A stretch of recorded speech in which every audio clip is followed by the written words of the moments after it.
Hey everybody. Where last time we talked about chapter 5, part 1, basic formal elements of light and color, but we primarily touched on light. And now we're going to move on to part 2 of this chapter, and we will primarily talk about color. So prior to 1666, people thought the way you got color is you're like, I'm taking some light and I'm mixing it with dark and I'm going to get a color. But Newton did some experiments where he proved otherwise. He proved that it's a direct functional light. So in 1666, college students found themselves in a situation very similar to what we are in 2020. What was going on? Well, there was like an outbreak of bubonic plague, and they sent people home from school. People were having to quarantine and wait it out, pretty much basically like we're doing. They didn't have the internet back then, so they could not continue with this online learning, which I know some of you just love and some of you hate.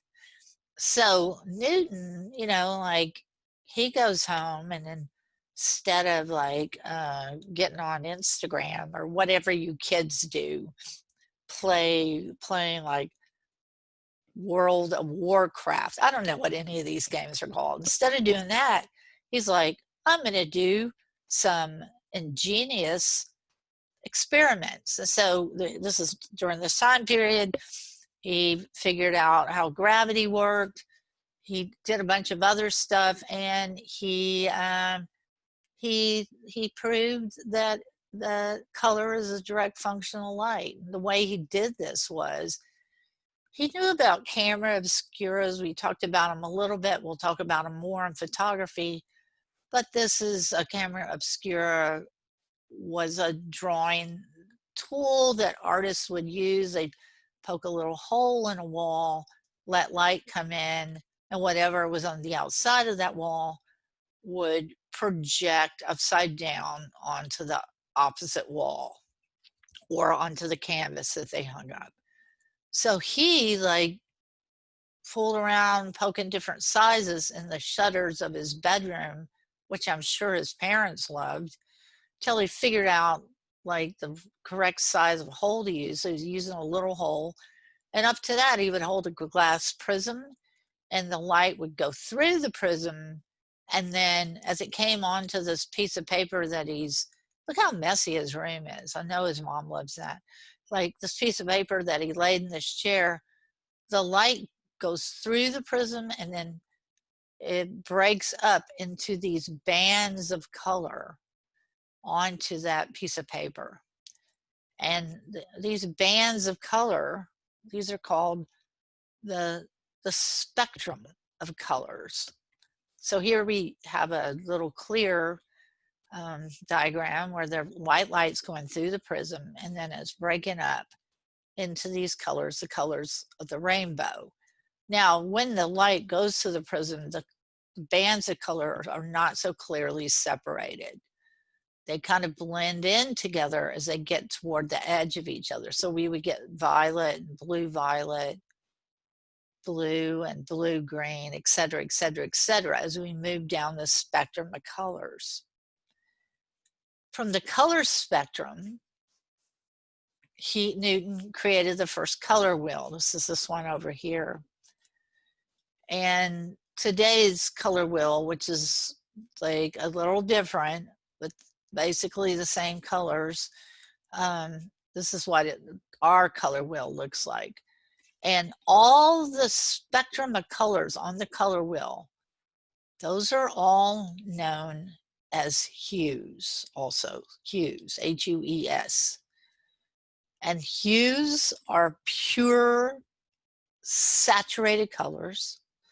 They are colors in their most intense form, and colors that have been mixed with other things that are not on the color wheel are not saturated colors. And we'll talk about that more later, but only the colors on the color wheel in their purest form are hues or those spectrum colors.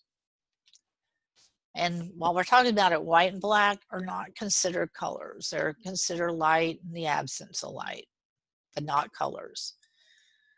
So we'll talk about those saturated hues now. We'll break them up into families, and some of these things, some of the things I'm going to talk about, you learn about in the kindergarten, the first grade. Some of you were never taught this. So I'm going on the basis that this is something you had not been taught before. So when we look at the color wheel, there are three families of color. The first is the primary colors. That would be yellow, red, and blue. You take those colors and you mix them with one another in any combination.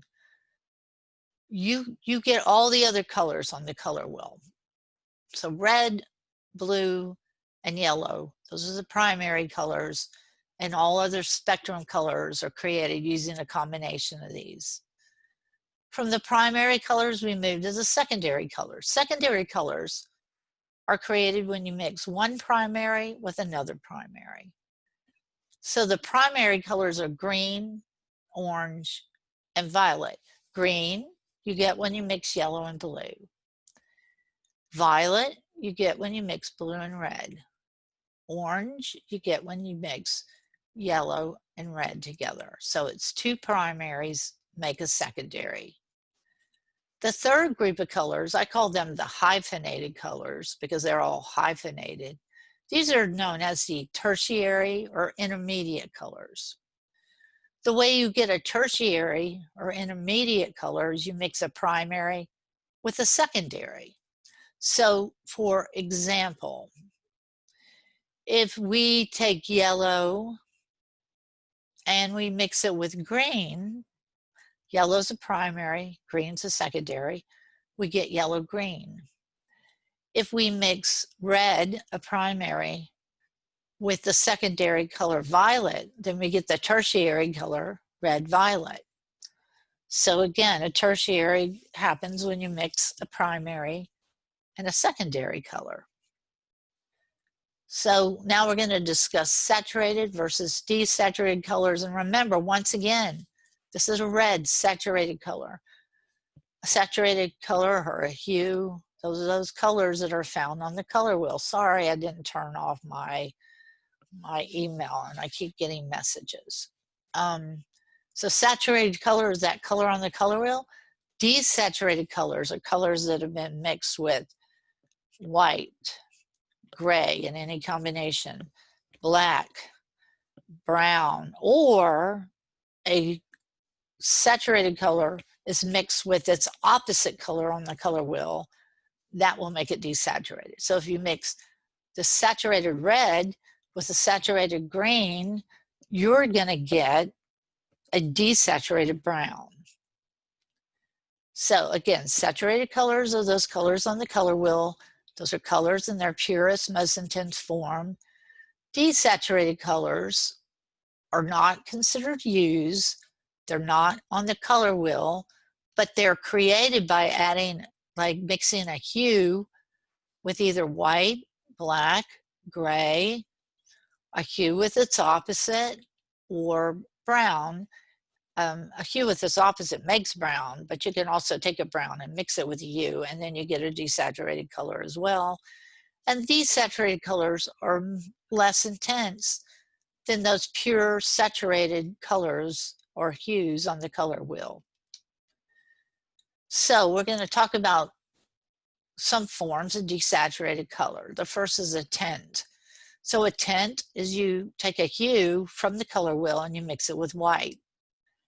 So this is, we've taken green from the color wheel and mixed it with white and gotten a green tint, light green. A shade is you take a shade and you mix it with a hue.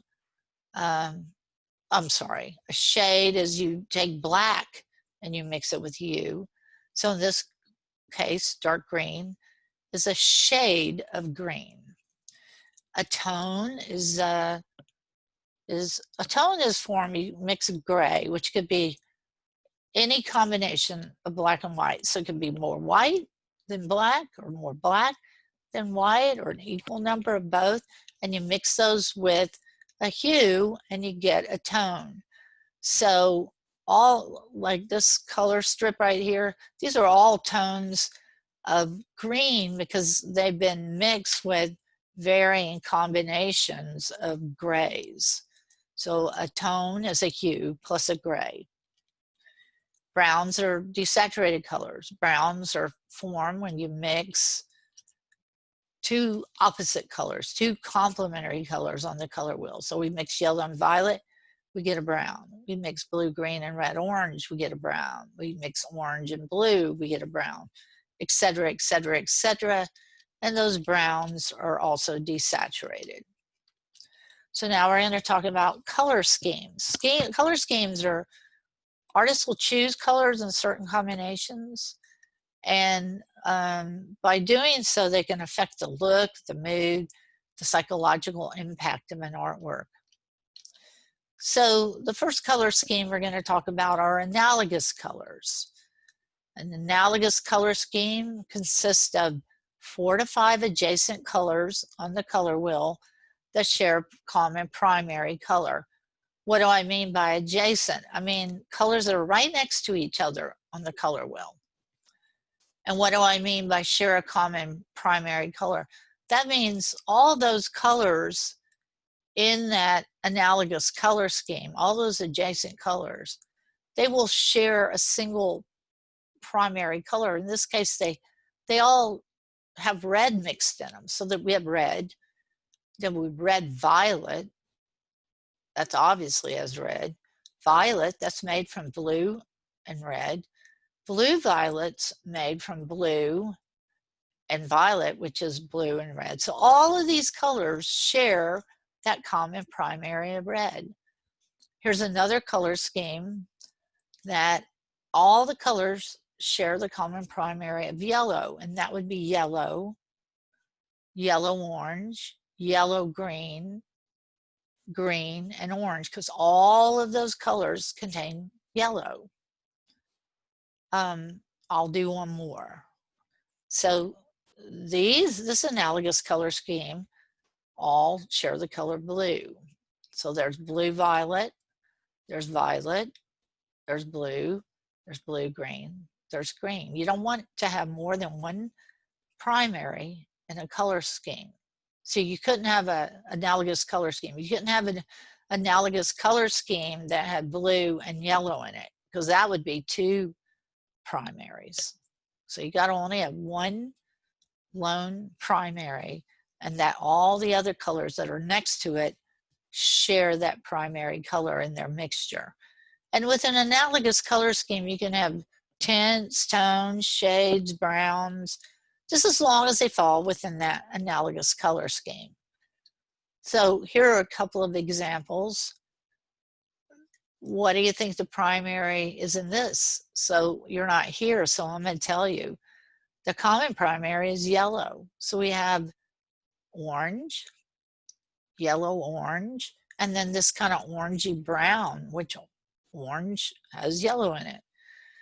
Then in this painting, what do you think the common primary is? I'm going to name these colors: orange, red, violet, blue, violet, violet, plus tints, tones, and shades of these colors. Well, the color that the common primary is red because it's in orange, it's in red violet, it's in blue violet, it's in violet. All of those share the common primary of red. These are mainly analogous color schemes. This one's got red, orange, a light orange tint, blue violet, and red violet. And all of those share the common primary of what? Red. And now this one's got blue, light yellow-green, yellow-green, blue, dark blue-green, dark green, dark green, light green. So it's a green shade and a green tint. So what is their common primary? It's blue. Here's an example of a photograph that's using an analogous color scheme of the colors blue, blue-violet, violet, and red-violet. Sorry, it took me a minute there. This one's using an analogous color scheme of green, yellow, and yellow-orange. Now we're going to talk about warm, cool color schemes. So, by the way, let me go back. So when we talk about mood, depending on what analogous color scheme, these greens and blues are more tranquil. These reds and oranges and violets are more like it's more vibrant and exciting. Now we'll talk about warm, cool. So sometimes there'll be a color scheme that will use a lot of warm colors and some cool colors, or a lot of cool colors and some warm colors. So usually, and I'm saying usually and not always, the division between the warm and cool colors are the warm colors: yellow-green, yellow, yellow-orange, orange, red-orange, and red. And the cool colors are green, blue-green, blue, blue-violet, violet, and red-violet. Now, the reason why I say usually is because if you put red next to yellow-green, well, that red's going to appear to be really warm, and the yellow-green might start looking, in comparison, cool. Or if you put green or blue, for example, next to red-violet, the blue's going to appear cool, and the red-violet might appear warm. But if you put red-violet next to red, the red-violet's going to appear cool, and the red's going to appear warm. But just for the sake of this class, we're dividing it in this way. So the cool colors usually red, violet, violet, blue, blue-green, green. Red-orange is always warm, blue-green is always cool. It's like not usually, but always. So this is an example of a warm, cool color scheme. This has got reds and oranges and red-orange and yellow-greens. And then it's got blue-greens and shades of blue-green and tints of blue-green and dark blue and blue, just still kind of bluish green. So one thing that they've figured out is that warm colors, reds, yellows, yellow-greens, they tend to pop forward, and that cool colors tend to recede back. So a lot of times in images, we'll see a lot of warm colors in the front and cool further back, but not always. It doesn't always work that way. Artists, you know, like they're not so strictly codified where they have to follow these rules every time, but that's something you'll notice in paintings, and maybe you'll start noticing that the cooler colors are often in the background, especially if you're doing a representational painting. So we're going to look at two different combinations of warm, cool color schemes and think about them in terms of mood. So this is a detail from a Kehinde Wiley, and it's got a lot of warm colors. It's got reds and oranges and shades of red and yellows and yellow tones and like all these, and like yellow greens, all these warm colors. And then there's just some little small areas of blues and blue tints and blue shades. And then this one has got large areas of cool colors. There's blue greens and blues and all these different shades of blue greens and blues. And then it's just got kind of toned down warm colors, like this gray, this red tone of this pot, and then the floor is kind of like a reddish tone, and there's like a toned down yellow. And let's look at what kind of mood these create. So this is looks like it's probably early morning. It's quiet, it's tranquil, sort of serene, contemplative. And this one is like intense and warm, and the woman seems like she seems a little skeptical from the way she's looking, but it also, everything seems really alive and vibrant in this painting. Like it's like a more exciting mood than the more tranquil mood on the right.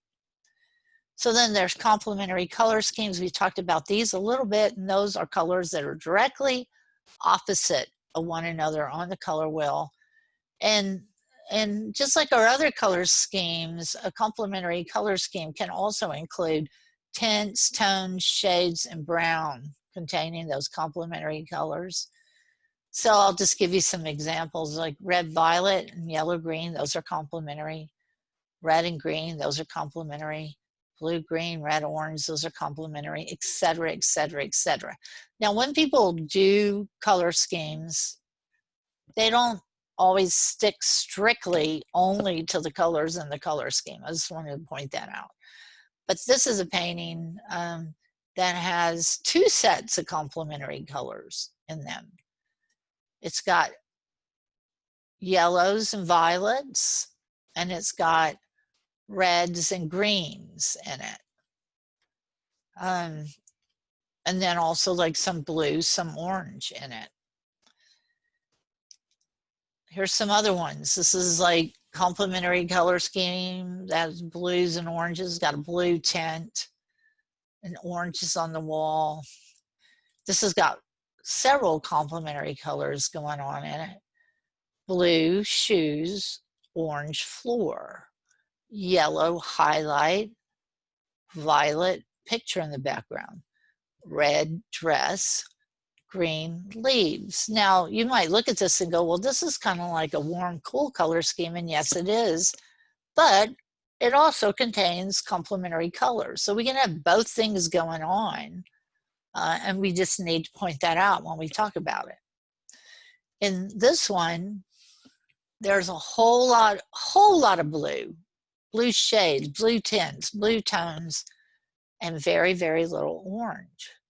Those are complementary colors. But I want to talk about this in another way. So later on, we're going to be learning about unity, variety.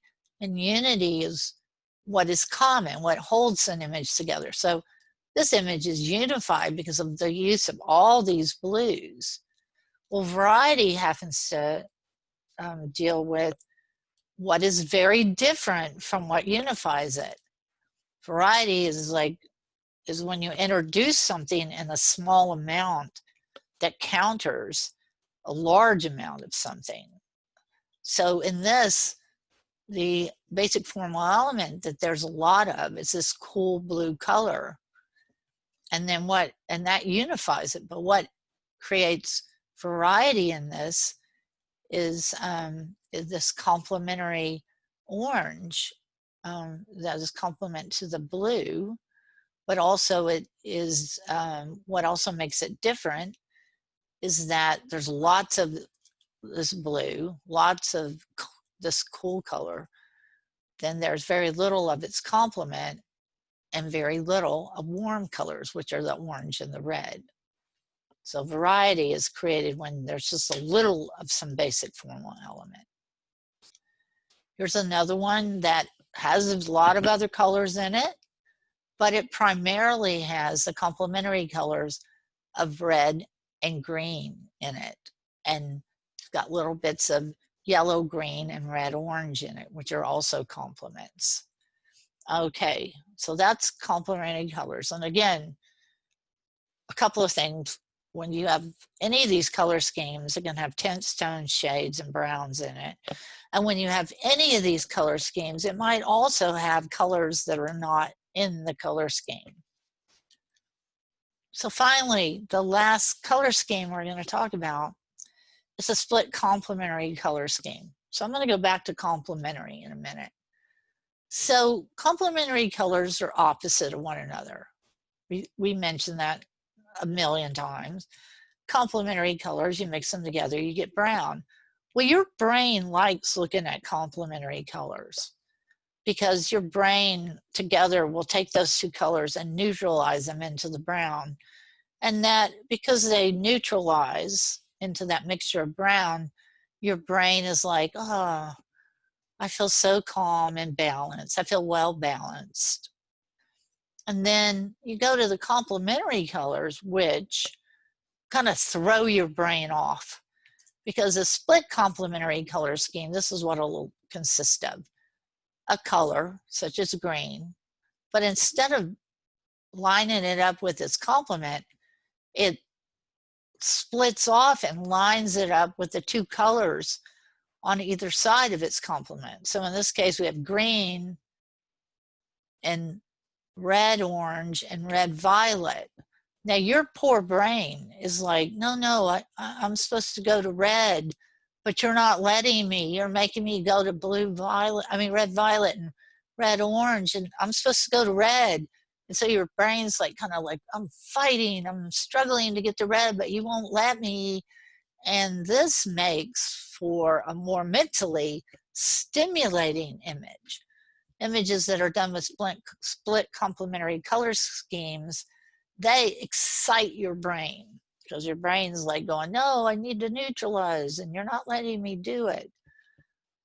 So somebody that used a lot of split complementary color schemes is Van Gogh, probably partially because he's like drinking, you know, turpentine and eating paint and getting drunk on absinthe. But he uses a lot of these split complementary color schemes, which make his paintings extremely vibrant and, you know, like exciting to the point of dizzying to look at. So in this one we have blues and red oranges and yellow oranges, rather than just blues and strictly oranges. There's a few oranges, but it's mostly these yellow oranges and red oranges. And then this one, the complementary yellow is violet, but in this case we have split complement of yellow, which are red violet and blue violet. Another, you know, like this guy's sowing wheat at sunrise. We would think of that as like kind of calm, but instead it's like there's electricity going through this because of the use of those split complementary colors, and it looks like this frenetic scene in the morning instead of this contemplative guy throwing out wheat.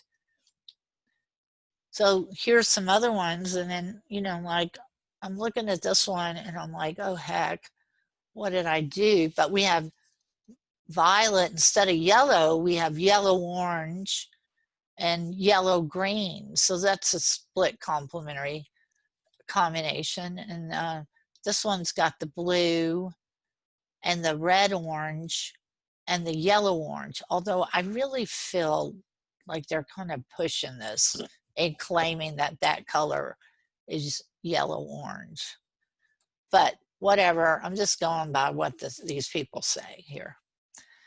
Okay, so now we talked about color schemes that can affect the mood of the painting, but now we're going to talk about the techniques that artists use to apply those colors, and that's ways of using color. So the very first one is local color. Local color are usually solid colors, like this is, let me go back, my bad. Solid colors like solid green, solid black, solid yellow, solid blue, solid white, solid red. I can't even say solid. So a lot of times these will be outlined and these heavy black, dark outlines. The colors usually don't have highlights or shadows. These figures do, but these other colors don't. There's no use of chiaroscuro. There's no blending in this. You're just using solid colors. Things appear as they would under solid lighting conditions, like, even lighting conditions where everything's equally lit and there aren't any shadows. And when you're coloring something, you color it the color it is. So If an apple's red, you make it solid red. If like a boat is blue, you make it solid blue. This is a better example where this is a Roy Lichtenstein where apples are red, oranges are orange, bananas are yellow orange, grapes are green and blue. So there's this use of solid color, and there's this use of dark black lines around them, and there's no shading, no chiaroscuro. Things are the colors that they are and as they would appear under even lighting conditions. These are kind of like these that I'm going to show you.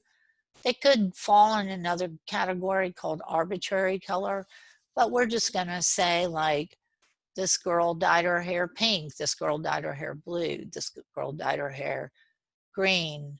And so there's the use of this solid color with no shading, no blending, no chiaroscuro in these. So the next one is representing perceptual color. This is how colors appear under different lighting or weather conditions. Because like this is an example of photographs. This is all the same house, but this is different times of day. And under the different times of day, the colors of the house appear to change, but they really don't. This is like a white house.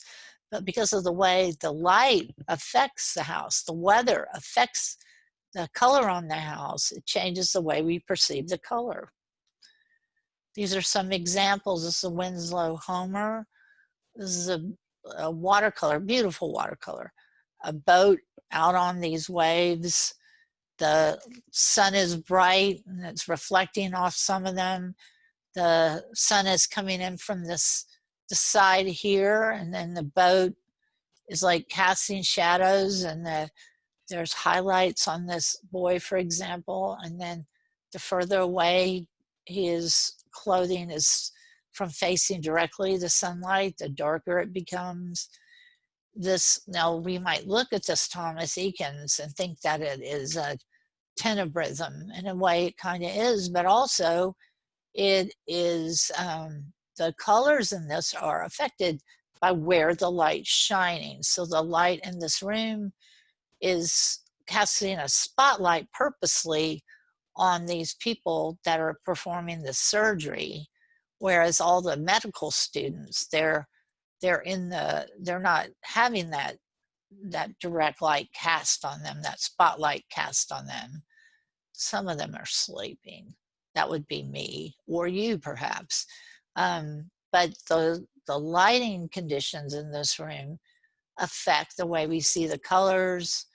There's blending, there's shadows, there's highlights, and then all these guys are in the shadows. But the color of their clothing are affected by how much or how little light is hitting them.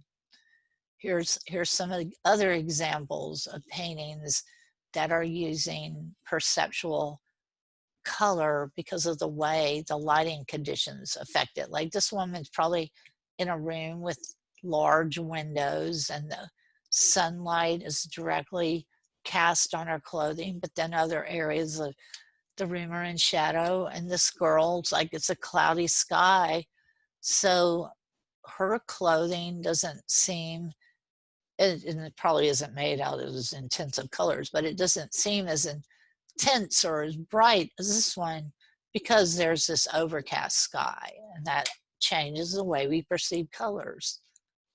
So the third kind is the optical or ocular mix. So normally an artist takes their palette and they mix the colors on the palette and then they paint. But in the optical or ocular mix, they're not mixing colors on a palette. They're placing small dabs and dots of color adjacent to each other on the canvas. And when we see this from a distance, the viewer mixes these adjacent dots of color with their eyes and brain. Like the artist is putting all these little dots and dabs of, like, if they want violet or purple, they put dots of blue and red next to each other. If they want light purple, they put dots of blue and red and white next to each other, so that when we stand back and look at it from a distance, it appears to be like purple. Somebody that painted in this fashion was Georges Seurat. And he would spend years on his paintings. He would place these small little tiny dots next to one another, and then we would have the job of mixing them. He called this divisionism or pointillism, where he's using these little dots. So this is a detail from a painting, it's called a circus sideshow. And I'm guessing he's like the director of the sideshow. And we get up close to him and it's almost hard to read what we're seeing because of all these dots and dabs of color. It almost looks like a non-representational painting. But the further back we get, and the further back, and the further back, the more our eyes and our brain are able to make sense of this, and the more they take these colors and they mix them and create like a new color that in reality is not existing there. It's just existing in forms of dots and dashes of several colors right next to each other. But then when our eye sees it, we make the color. Here's a painting that took him 2 years to do, Sunday at Le Grand Jatte. He did like 200, I think, preliminary sketches for this. And this is a pretty large painting. And he was inspired by a couple of different things. Like, you notice how like these people look statuesque. So he was influenced by these ancient Greek friezes that would have these relief carvings of people in them. But he was also influenced, not in the way he painted the people, but in the form, the style, by Impressionist painters like Renoir that would do everyday scenes of people, like they call them genre paintings, of people just going out and about doing, like doing fun things or pleasurable things. So that's the Impressionist genre paintings. A lot of times did people just having a good time. So when he did this painting and people saw it, they were just mortally offended. And why is that? Well, so this island of Le Grand Jatte, this is a real place. People, middle class, lower middle class, upper middle class, people would go there and they would like dress up in their Sunday finest and then parade around because they wanted people to be impressed by them, but they also wanted to see the people around them, see what they were wearing. So they want to be seen, and they want to see and be seen. So people were offended in part because they thought he made them look like statues, like these relief carvings over here. So that offended them. But really what offended them was there's evidence of prostitutes in here. Like you and me, maybe we can't see them, but I'll show them to you. So this lady fishing, that's a euphemism. That's like a kind of iconography they would use to show like a prostitute trying to pick up some John. And then a lot of times these kept women, here she is with a fancy man, they would have these little lap dogs and these little monkey pets. So that was another sign that this is not a respectable woman. Back here, this woman's fixing to kiss this guy. How do you like my Texas accent? And then back here, these woods, that's where the prostitutes and Johns would go back there and do their business. So all these respectable, so-called respectable, moral people would see this painting and then they would be like, oh, I am scandalized. So here's some other examples, all by Chuck Close, of this painting right here. This is a man named Luke, floor to ceiling. And if we get up close to the painting, here's a close-up of his eye, it just looks like a bunch of tiny little non-representational paintings, or maybe abstract paintings of kolaches and hot dogs and hot dog buns. But And like this is like a weird use of colors too here. But when we step back from it, we see this man's portrait in full, and it begins to look like a clearly representational painting. These other two are examples by him as well, and where he's partially, almost fully paralyzed. He's partially paralyzed and has assistants grid off photographs, and they diagonally grid these images. And then he looks at the photographs, concentrates merely on the diamond that's been gridded in the photograph, and then reproduces what he sees. Like, he's not thinking of the whole person. He's just thinking of that little diamond that he's trying to reproduce. And then when we step back from these ocular optical mixes, then we actually see the person that the images are portraying. Finally, we'll talk about the use of arbitrary color, and that's when artists use colors any old way they want. So, like, we're going to look at this Andre Duran painting of Porta di Pesco, and when we look, I can bet you good money that this port, this dock here, is not yellow orange and red orange, and that all these people, I bet any amount of money, they're not all wearing green. And so, and these trees are not orange and blue. So when Duran painted this, he was like, I really like those colors in combination. That's a nice color combination. And in fact, that color combination in part is split complementary, because we have blue and then we have yellow orange and red orange. It's a split complementary color scheme. So not only is it split complementary, it's like he's just like, it's arbitrary use of color, because he's painting colors that he really likes, and it makes the scene a lot more exciting and vibrant looking. And this Maurice Vladnik, which I'm sure I said perfectly, again, he's, you know, like, really seriously, how many trees do you know that are orange, red, like light orange, and in light blue and blue? Raise your hand if you know, can name one. I bet you can't name any. So he, again, he's just like, I really like how these colors look together. I'm going to paint this the colors I like, which is going to make this look more exciting. They call these, like these two artists, they belong to this group of painters that were called the Fauves, F-A-U-V-E-S. And the Fauves, they use like these like crazy arbitrary use of exciting colors. Here's another painting by Duran that uses arbitrary color.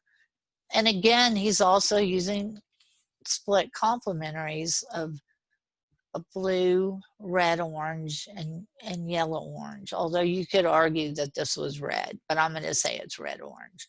So again, here he's, you know, I'm sure this woman's not red or red orange in real life. Maybe she is. Maybe she's been out in the sun too long. But I'm going to just say this is like a split complementary. No, what am I saying? This is a painting that's done with arbitrary use of color. And look at this snake. We could even say, oh, look, the snake is green. The snake is outlined in black. Well, we could say, maybe we could say that's also uses local color. And that's the end of our chapter. By the way, I've recorded this twice because the first time I recorded it without sound. So I will see you on Monday. Good luck with the watercolor project, and I'll talk to you later. Have a good weekend. Bye.